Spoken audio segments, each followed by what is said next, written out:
We can't let the white man tell us how to sell to our market. You know what I'm saying? Right, Freesh? The white man, no good. Welcome to Random Movie Reviews. I'm Nathan, and today I'll be talking about CB4 and Fear of a Black Hat.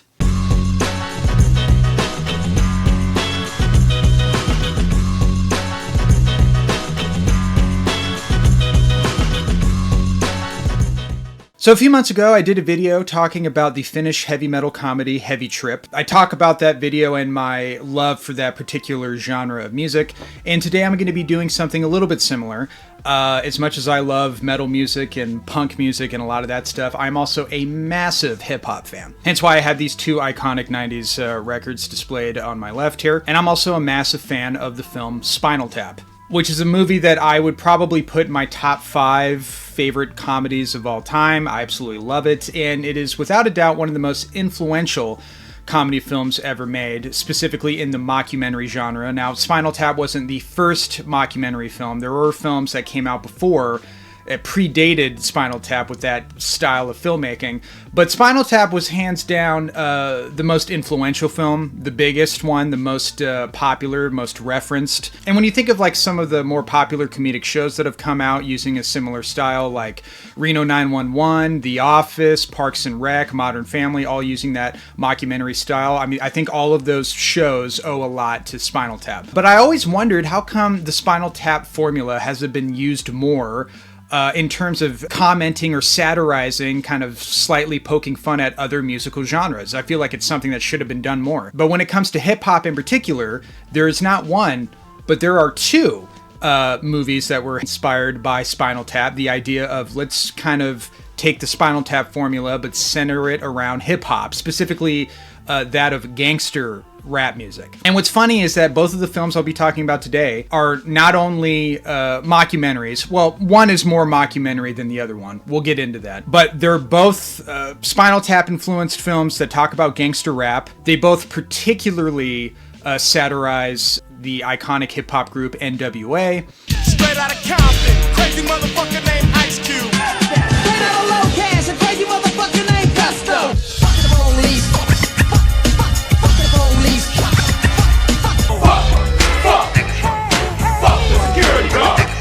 You fuck the security guard. They both came out in 1993, and they're both 88 minutes long. So there are a lot of similarities between these two films. But in terms of how the movies are overall executed, they're quite different. And there's one film in particular that is much better than the other film, which I'll get into. But before I do that, I'm going to talk about these movies in the order that I watched them in. So I watched CB4 first.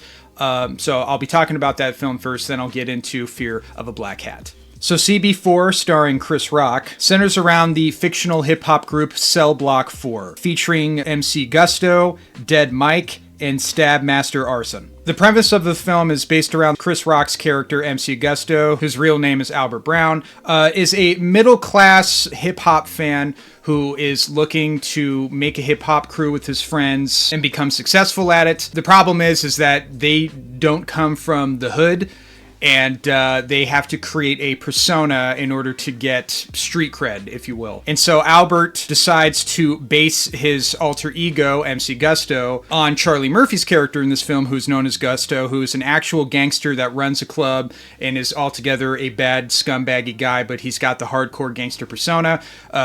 Albert realizes that, I should base my rap persona off of him in order to create the dark, edgy imagery that will represent our rap group CB4. And the first half of the movie is kind of where most of the satirical stuff lies in terms of poking fun at the genre conventions of gangster rap, how overtly violent and sexual and misogynistic the music is, making fun of pop rap that was popular at the time, particularly that of MC Hammer. They have a whole thing making fun of that. They even make fun of some of the more black liberation hip-hop inspired music. Black, y'all, and I'm black, y'all, and I'm blacker than black, and I'm black, y'all, and I'm black, y'all, and I'm black, y'all, and I'm blacker than black, and I'm black, y'all. I'm blickety black, blacker than black, I'm blacker than black, yo. But ultimately, where this movie fails for me is that it's not really a mockumentary. In the first 5 minutes of the film,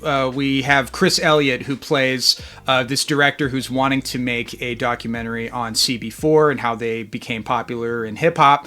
And we get some cameo guest stars from Ice-T, Ice Cube, Ice tray, ice coffee, ice water, iceberg, ice cup, ice box. I mean, it gets real ridiculous. But then after that, the movie kind of goes into a more basic, straightforward narrative, and it's not really a mockumentary at all. It's basically a comedy about these 3 guys that are fronting, pretending that they're these hard criminal gangster types, and they're not at all.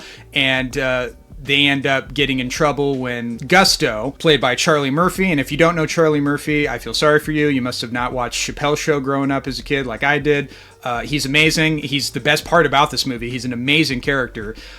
He ends up realizing CB4 has gotten famous off of his image, and they have a history as well, and so he's looking to basically go after them, kill them, punish them, stuff like that. The movie tries to balance being hyper satirical of hip hop while also trying to have a fairly straightforward narrative about these 3 characters and their trials and tribulations of being in a hip hop group and then having to try to stop Gusto from killing them. The movie ends up kind of losing steam as it goes along. The humor is very hit and miss. I'd have to say it's more miss than hit. There are some moments in this movie that did make me laugh quite a bit. Hey, yo, what's going on, Al? What's up, man? Brother, you seem easily upset. But the comedy ends up feeling pretty one note, and it also feels like the movie doesn't do enough to satirize hip-hop. It does all the surface level stuff, and it doesn't go far enough. It doesn't go like how Spinal Tap went. Not to mention that Phil Hartman is in this movie playing a conservative senator who is upset with how CB4 has influenced his young son to be into profane gangster rap music. And the movie doesn't really do a whole lot with that subplot, and Phil Hartman, who is a brilliant comedian, is more or less almost completely wasted in this movie. I went into the movie expecting it to be more of a genuine mockumentary, expecting it to be more satirical about the genre it was commenting on, and it ended up being kind of a straightforward, hyper silly comedy where the comedy is so silly that it ends up being kind of stupid, and there's not a lot of wittiness to the comedy either. It feels very kind of lowbrow in a way that's lazy and not very creative. So it didn't really work for me. And that's where Fear of a Black Hat comes in, because everything that I wanted CB4 to be, that's exactly what Fear of a Black Hat is. So unlike CB4, Fear of a Black Hat is from beginning to end completely shot in the mockumentary style, following our 3 MCs. There's even direct references in Fear of a Black Hat that's taken from Spinal Tap. Like in Spinal Tap, they have the gag of, why are all the drummers dying mysteriously? Well, in Fear of a Black Hat, NWH, with hats. they keep having managers that keep getting mysteriously shot. I've heard that your last 5 managers were killed, also by gunfire. Yeah, but they was all accidents. I mean, except for Whitey DeLuca. Yeah, we don't know what happened to him. Yeah. Yeah, we do. Oh yeah, I forgot. We don't know. And like in Spinal Tap, when they're making fun of like their outlandish album titles and covers, Fear of a Black Hat does that as well. Ice Cold of NWH says it's funny no one complained about their earlier albums, which included P-U-S-S-Y, Straight Out of the Butt, Garden Hose, and Ho Ho Hose, a Christmas release that featured the group singing Santa Claus is Coming, and not necessarily to town. In Spinal Tap, there's the scene where we're seeing all the guitars and that entire goofy scene while we have the gangster rap version of that. I just want to show you this. This is some Wild E. Coyote Acme shit. The reason I got this is because every time I watch them cartoons, this shit be blowing motherfuckers up. So I figure I should use it. We even have the version of the scene in Spinal Tap where the guitar player Nigel is playing guitar very goofily, while they have the hip-hop version of that in Fear of a Black Hat.